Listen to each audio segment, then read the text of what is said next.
Beliau itu bilangnya itu Ibu Dewi Lanjar, karena dia datang dengan dikawal 2 pengawal di belakangnya membawa tombak. Dia datang dari atas saja, kayak terbang itu turun. Dan disitulah keanehan yang seumur-umur saya baru melihat dengan mata kepala saya sendiri.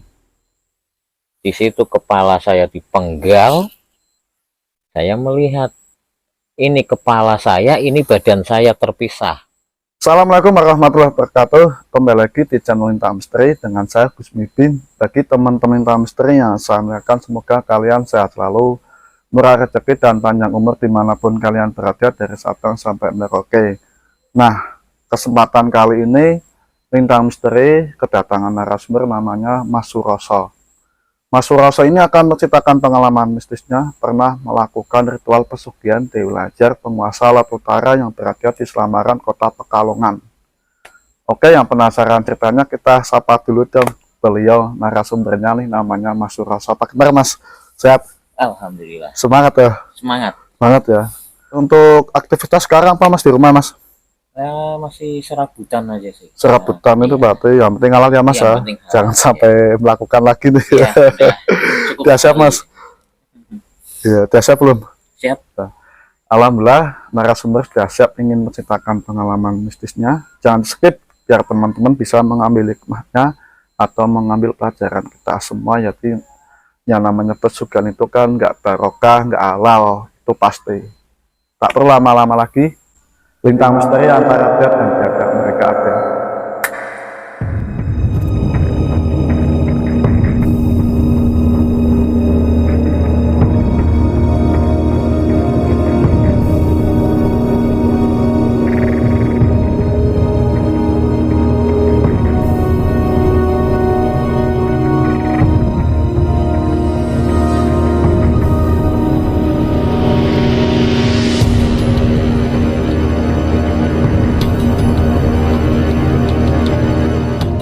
Monggo Mas. Ya. Assalamualaikum warahmatullahi wabarakatuh. Kali ini saya mau bercerita tentang pengalaman pribadi saya yang pernah melakukan ritual pesugihan. Tahun berapa itu Mas? Ya, ritual ini saya lakukan pada tahun 1998 tepatnya itu. Ya, waktu itu juga karena saya bisanya melakukan lari ke yang kesini itu ya sangkutan utang, masalah utang. Berapa juta Mas? Waktu itu kurang lebih sekitar 60 juta. Tahun 98 bagi saya udah gede banget gitu. Ya. Mungkin kalau zaman sekarang ya udah ratusan. Udah ratusan mungkin ya. Karena keadaan udah panik, pikiran buntu. Akhirnya saya dapat info dari teman-teman, udah coba aja nyari jalan pintas. Dan saya gimana ya, saya dikasih info suruh nemuin juru kunci di sana, suruh ritual ya. Akhirnya saya lakuin. Karena pikiran saya udah buntu, saya mau nyari kemana lagi gitu buat bayar utang itu. Saya jalani. Saya bolak-balik nyari juru kunci yang pasti. Itu awalnya dulu 60 juta itu mau buat apa Mas? Itu dulu saya bisa utang segitu karena saya belajar dagang sebenarnya. Belajar dagang pertama kali batik waktu itu, daster, bagian-bagian batik. Saya coba tarik ke pasar-pasar gitu kan, saya tawarin ke pasar. Awalnya nggak masalah Mas, pembayaran bagus. Lama-lama mereka hanya titip atau enggak kita ninggal barang, bayarnya nanti. Terus begitu jalan 2 tahun. 2 tahun dan akhirnya mereka kabur istilahnya, itu toko kios di pasar ditinggal, kita nggak tahu larinya kemana, dan rata-rata bukan orang sini semua. Jadi mau nggak mau saya juga kan yang utang ke bos yang punya barang, kan gitu. Ya itu akhirnya saya nyari jalan pintas begitu. Cari pesugihan itu. Iya, ya awal mulanya saya juga nekat aja, udah mau gimana lagi, saya nekat. Yang penting saya harus bisa bayar utang. Waktu itu saya belum berumah tangga ya, tahun 98 saya masih muda lah, masih bujangan. Itu saya diantar sama teman saya ke Juru Kunci. Di sana nanya-nanya ritualnya bagaimana. Ini saya dikasih persyaratan harus puasa dulu sebelum melakukan ritual. Dan saya melakukan puasa mutih itu mas, puasanya. Puasa putih. Ya. Berapa hari mas? Waktu itu saya dikasih waktu cuma 3 hari. Buat puasa. Buat puasa. Buat puasa mutih gitu. Udah gitu ya udah saya siapin semuanya, termasuk ya ubur rampe, sesajen gitu. Saya siapin semua. Puasa putihnya puasa kayak apa mas? Jadi kita biasa seperti puasa biasa, cuman waktu maghrib kita cuman hanya minum air putih, Nggak nasi. nggak nasi, cuman air putih. Udah itu aja. Kuat mas? Ya saya kuat-kuatin. Iya. Karena saya makan, ya. karena saya berharap biar bisa gitu melakukan ritual itu, karena pikiran udah kalut gitu ya. Iya. Saya jalanin puasa selama 3 hari. Begitu saya dibawa ke Juru Kunci itu untuk ritual. Ritual di sana disuruh sampai 7 malam. 7 malam. 7 malam di sana. Sajiannya apa aja mas? Sajiannya biasa. Ya seperti ada telur ayam kampung, kembang biasa, kembang waktu itu 7 rupa kalau nggak salah. Terus ada cuman ayam putih. Udah itu aja. Ayamnya matang apa mentah? Ayamnya matang. Matang. Ya, yang masak Juru Kuncinya semua. Nah, saya nggak tahu masaknya gimana ya, saya nggak tahu. Itu udah disiapin semua. Bayarnya uang sajen itu pakai uangnya mas atau Juru Kunci mas? Pakai uang saya. Berapa itu dulu mas? Waktu itu dulu senilai 300.000. 300.000. Iya. Buat ayam sajen dan Buat lain-lain. ayam sajen dan lain-lain komplit ya, termasuk kemenyan, apa dupa semua. Terus? Udah gitu udah saya jalani di sana ritual. Selama 7 malam itu, pada malam 1, malam kedua, malam ketiga saya nggak ada kejadian yang aneh-aneh, saya nggak ada. Ritualnya di mana mas? Ritualnya saya waktu itu di Pemalang malahan. Pemalang. Iya. Di laut atau di mana tuh?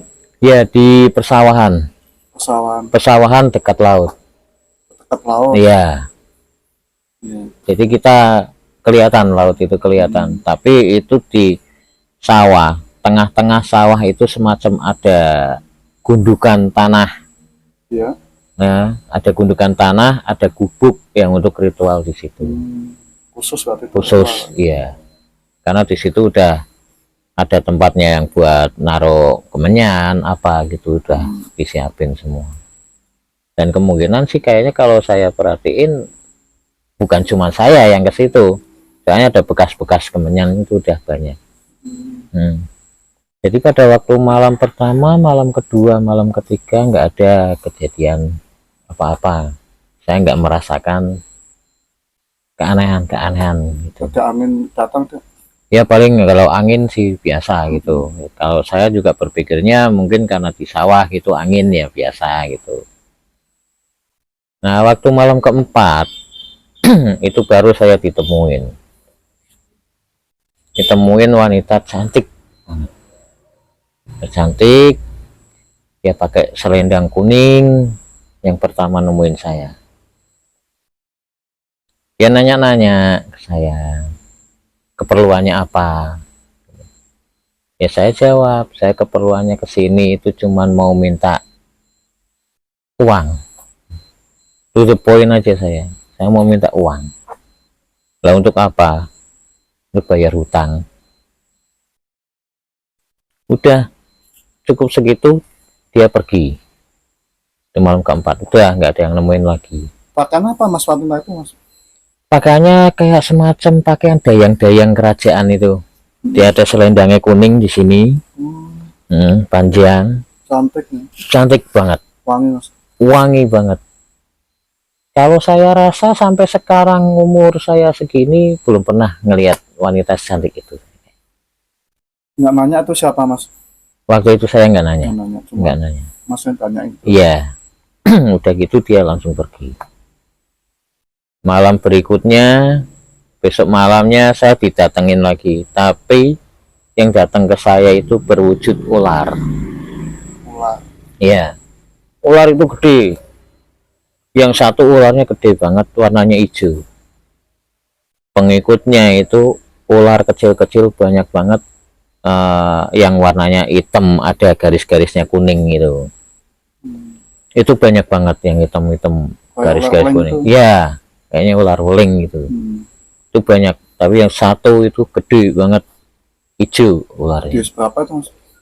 Ya sekitar berapa ya, Ular piton itu gede seginian lah kayaknya, ada segini, gede. Berarti dari depan ya? Iya, dia dari depan datang, itu yang gede itu di depan, ular-ular kecil itu di belakangnya semua. Udah nyampe di depan saya, diem sejenak, udah gitu berubah wujud. Wujudnya perempuan juga, perempuan lagi. Dan saya disarankan sih katanya, kalau mau ini ya harus mau meniduri ular tersebut. Saya sanggupin, semua persyaratannya saya sanggupin, iya gitu aja, nggak ada penawaran. Udah gitu dia pergi lagi. Besok malamnya datang lagi, beliau itu bilangnya itu Ibu Dewi Lanjar, karena dia datang dengan dikawal 2 pengawal di belakangnya membawa tombak. Pakai kereta ya Mas? Enggak, dia datang dari atas saja, kayak terbang itu, turun depan saya, dikawal 2 orang pengawal bawa tombak masing-masing. Ibu itu cantiknya melebihi dari wanita yang pertama datang. Itu gaji? Iya. Pakaiannya hijau, pakaian kerajaan, ada mahkotanya di sini, antingnya agak panjang, kembennya sini hijau tua, selendangnya hijau muda. Cantik banget, wangi banget. Kisaran umur berapa itu Mas wajahnya Mas? Kalau di sekitar usianya sih sekitar 18-an lah, 18-20 lah, sekitarnya segitu. Belum tua ini. Itu asli gaji itu? Asli, dia bilang begitu. Terus nanyain apa Mas? Dia nanya, kamu kesini itu keperluannya apa? Saya jawab seperti yang pertama nanyain saya kesini mau minta tolong, saya mau minta uang buat bayar hutang. Dan beliau pun juga nanya ke saya, apa kamu sudah siap dengan segala resikonya nanti? Karena resikonya ini enggak enteng, resikonya sangat berat. Saya siap, asalkan saya bisa bayar hutang. Kamu mau minta berapa? Sengasihnya ibu, saya bilang gitu. Saya enggak minta, saya sengasihnya ibu berapa, mau ngasih saya berapa. Yang penting saya bisa bayar hutang. Dia nanya, utang kamu berapa? Utang saya 60 juta. Oke. Begitu beliau pergi, nggak selang berapa lama, datang lagi itu pengawal semacam Al-Gojub. Dia bawa kampak gede. Tampak. Nah, dia bawa kampak gede. Kampaknya gede banget. Tongkatnya panjang. Di sini kepala kampaknya itu gede, hitam. Tongkatnya panjang. Ya. Dia bilang ke saya disuruh ibu suruh minta kepala kamu. Tak kepala. Minta kepala, dia bilang. Lah untuk apa? Saya cuma disuruh ibu. Kalau kamu mau, saya disuruh minta kepala kamu. Ya udah, saya udah nekat aja. Ya udah, silahkan, gitu. Dan disitulah keanehan yang seumur-umur saya baru melihat dengan mata kepala saya sendiri. Di situ kepala saya dipenggal, saya melihat ini kepala saya, ini badan saya terpisah. Masa lihat tuh? Saya melihat dengan kepala saya, mata kepala saya sendiri. Kayak ilmu rawarotek itu mas. Iya, dipenggal. Kepala saya terpisah. Sini kepala, sini badan. Rasa mas pas dipotong mas. Nah, saya nggak merasakan apa-apa, tapi saya melihat. Itulah keanehannya saya. Berarti masa duduk, terus kepala Saya duduk sila, terus dia bilang minta kepala saya persilahkan. Jadi seolah-olah itu saya tidur. Ya. Tidur dipenggal kepala saya. Kepala potong. Kepala terpisah. Udah gitu kepala saya diambil sama dia. Saya dibawa. Badan tinggal. Badan ditinggal. Masa Tapi lihat tuh? saya melihat kepala saya dibawa. Dan seketika itu saya pindah alam. Saya masuk ke istananya ibu. Di sana kehidupannya benar-benar sama kayak kehidupan di sini. Sama mas. Ramai banget. Di sana itu kelihatannya siang. Siang. Padahal itu kejadian malam. Di sana itu siang. Terang. Ramai banget. Ada cara apa mas? Ya nggak tahu, ramai aja, banyak yang kerja ya, ada orang-orang kerja itu banyak. Berarti posisi ini kepalanya mas, kepalanya. Kepala Masa pegang, melihat saya lihat. Orang-orang pada ngapain mas pas waktu masa masuk tuh? Waktu saya masuk ya beraktivitas seperti biasa begini. Ya ada yang jualan tempe, ya ada. Yang kerja kuli juga ada. Banyak di situ. Ramai banget. Ramai, sama kayak kehidupan di sini. Manusia seperti biasa. Kelihatan manusia seperti biasa. Nggak ada yang siluman itu. Ya? Nggak ada. Saya melihatnya seperti itu. Dan di situ memang ada pengawal. Di pintu gerbang itu memang ada pengawalnya. Kayak semacam prajurit gitu. Ya, prajurit. Nah, di situ ada. Gitu. Masuk di situ saya. Udah masuk sampai ke dalam. Udah gitu saya dikasih lihat uang. Uang. Ya, berbentuk uang. Berbentuk uang itu ada 2 koper. Nah, 2 koper itu dia bilang ini nanti buat kamu. 2 koper. 2 koper. Duit semua itu. Uang semua. Saya tanya, nah itu berapa? Ini jumlahnya 2. Dia cuma bilang 2 gitu aja. Ya pikiran saya mungkin nggak mungkin 2 juta kan, gitu kan. Paling nggak minimal 2 M nih masih. Saya udah seneng itu. Wah, akhirnya cair juga ini gitu kan. Saya udah seneng. Ini nanti tapi yang bawa bukan kamu. Nanti ini kita yang ngantar ke rumah kamu. Seperti itu. Nah, ini kapan mau diantarnya? Tunggu besok. Akhirnya saya kembali dari situ, saya sadar lagi ternyata kepala saya masih utuh. Saya raba-raba begini masih utuh, saya cari-cari tempat yang tadi saya dipenggal juga nggak ada, darah nggak ada apa. Oh, masih utuh. Akhirnya saya bilang lagi ke kuncinya, juru kuncinya, "Mbah, ini saya semalam kejadiannya kok begini, kepala saya dipenggal begini-begini." "Ya nggak apa-apa, berarti kamu udah diterima," kata dia. Ya, saya itu. "Udah di ACC," kata dia gitu, kata juru kunci itu.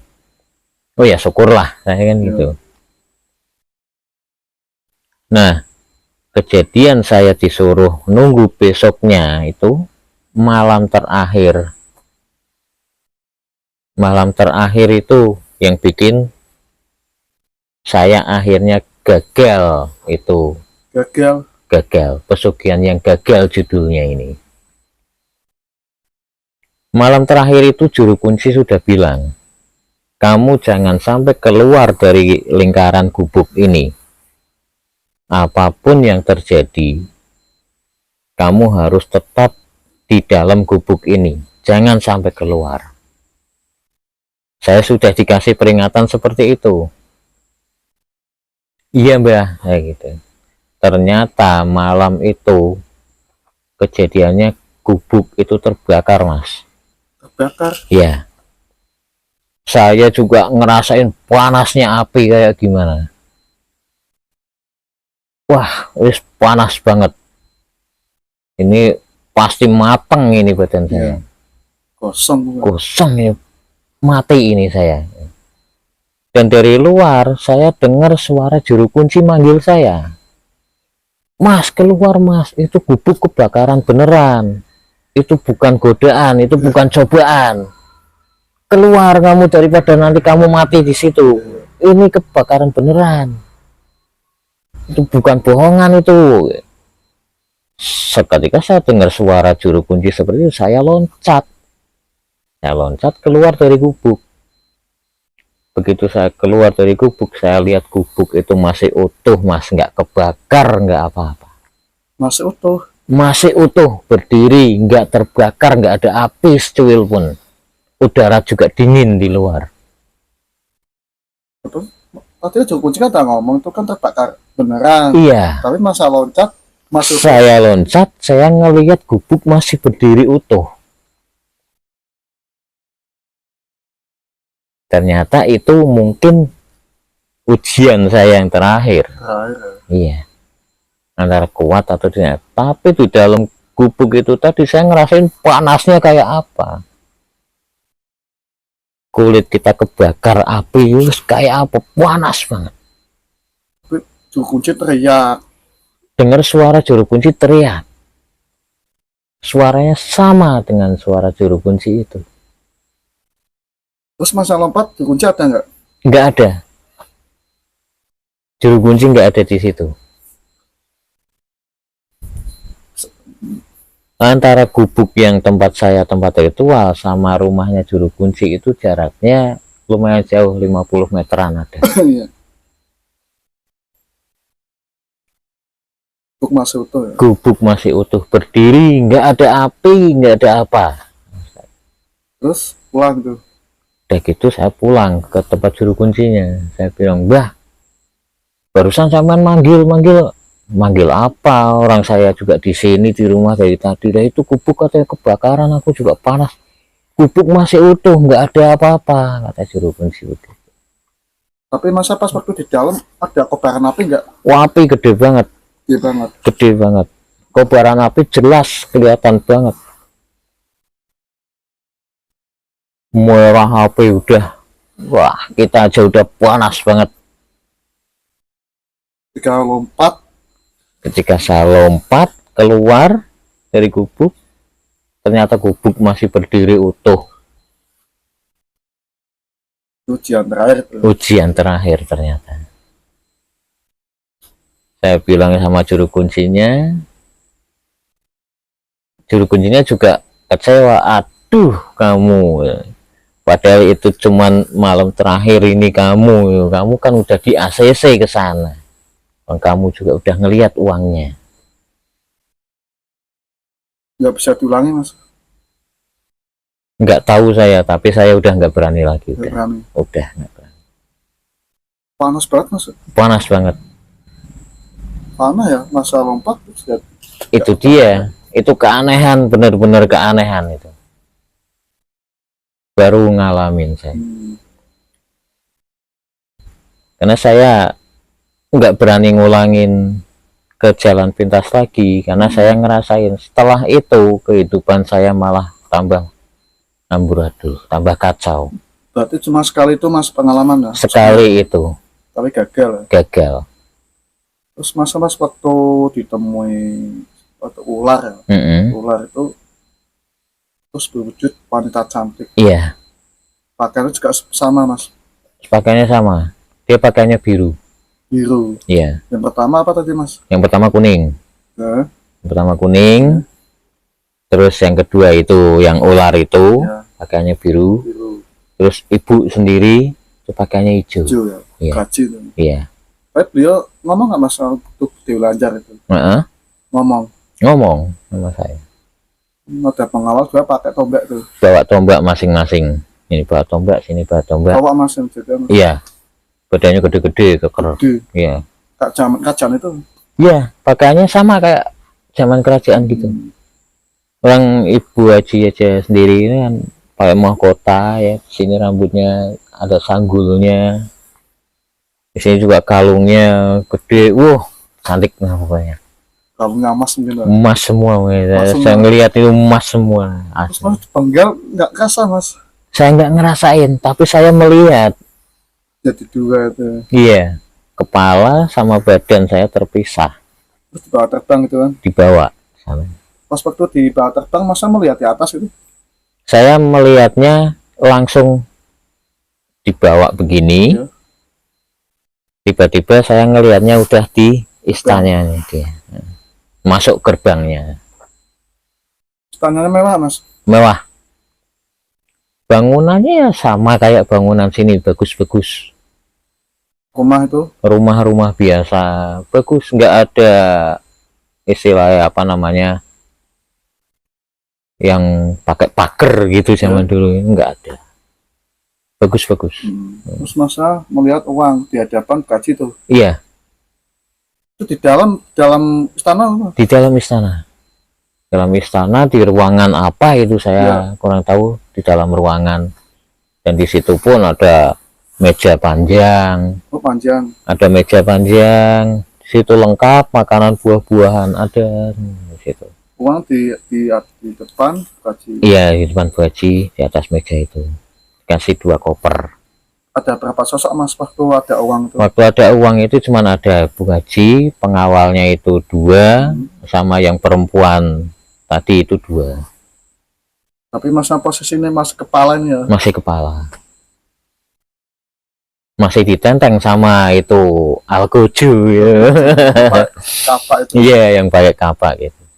Terus orang-orang yang bekerja itu siapa itu mas?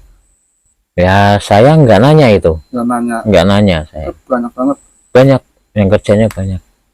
Di situ memang ada semacam kayak apa?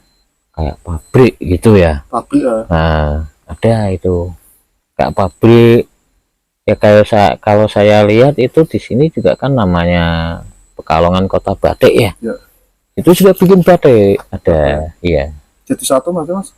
Iya di situ. Tapi kan di ruangan terpisah-pisah gitu. Ada yang tempat kerja sebelah sana, kita jalan lagi ke sana. Ini di sini ada yang jualan-jualan apa, jalan lagi gede banget ya, kayak kampung sendiri. Itu berapa kampung itu kalau kita Padahal posisi malam itu pas posisi malam, tapi siang. saya ke sana lihatnya siang. Terus setelah melihat uang terus dikembalikan di kepalanya nih.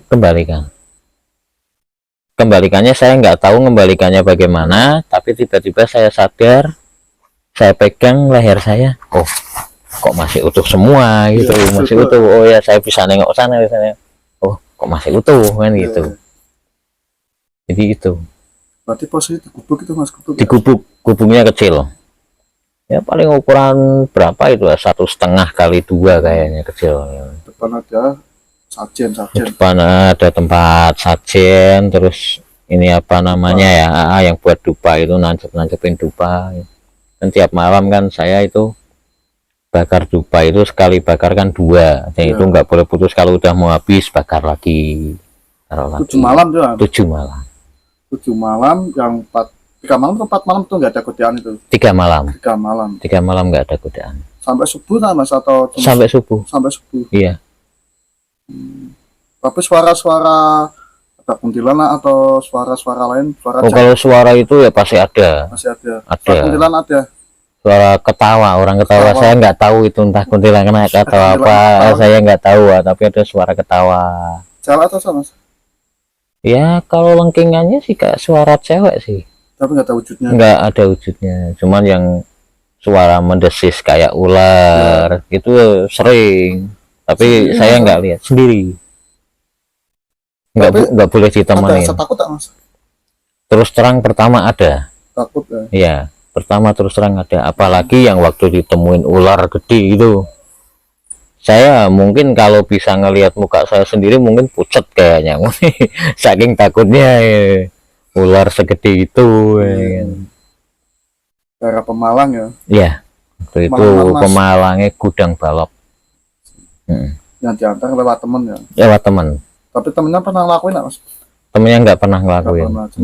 Cuma tahu infonya. Sekarang masih Mas itu Mas? Saya kurang tahu nih. Nah, soalnya saya nggak pernah ya? kesana-sana lagi ya.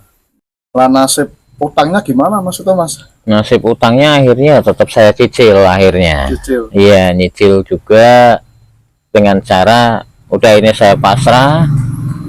Saya ikut kerja sama bos itu tapi nggak dibayar. Nggak dibayar sama berapa tahun Mas? Saya kurang lebih 1,5 tahun. Lunas? Dianggap lunas. Alhamdulillah. Cuman dikasih makan aja dari sana, tapi nggak dibayar. Siapa Mas dulu Mas itu Mas? Dulu saya di sana ya ikut kerja batian. Nah, ikut kena sablon. Inilah cerita dari Mas Surasa, semoga bisa diambil hikmahnya dari pelajaran kita semua. Jadi teman-teman jangan sekali-kali untuk pesugihan ya Mas. Iya, jangan sampai. Ada pesan Mas nih Mas? Ya, untuk teman-teman pemirsa semua, pesan saya jangan sampai melakukan jalan pintas atau pesugihan atau yang namanya semacam-macam itu. Ya, bagaimanapun keadaan kita, lebih baik kita pasrah sama yang kuasa. Ya Mas, cukup ya? Cukup. Pesugihan, lanjar, nyerokidul, nyiblorong. Jadi yang namanya pesugihan itu enggak barokah, enggak berkah, dunia dan akhirat, enggak. Itu perbuatan yang laknat, dibenci sama Allah SWT. Teman-teman, kalau masalah ekonomi jangan sampai terjun dunia pesugihan ya Mas. Iya. Alhamdulillah Masnya ini alhamdulillah gagal ya Mas. Gagal. Tapi mungkin kalau nggak gagal makan tumbal Mas. Otomatis ya. Oke. Yang penting kalau meminta sesuatu sama Allah SWT, banyakin sholawat, istighfar, akhirnya teman-teman selamat dunia dan akhirat. Sholat waktu jangan kita tinggalkan, jangan. Kekuatan sebesar apapun tidak ada yang bisa melebihi kekuatan Allah SWT. Dan nyampe sini Lintang Misteri pamit. Wassalamualaikum warahmatullahi wabarakatuh. Saksikan terus video selanjutnya di Lintang Misteri, antara dan tiada mereka ada. Mas.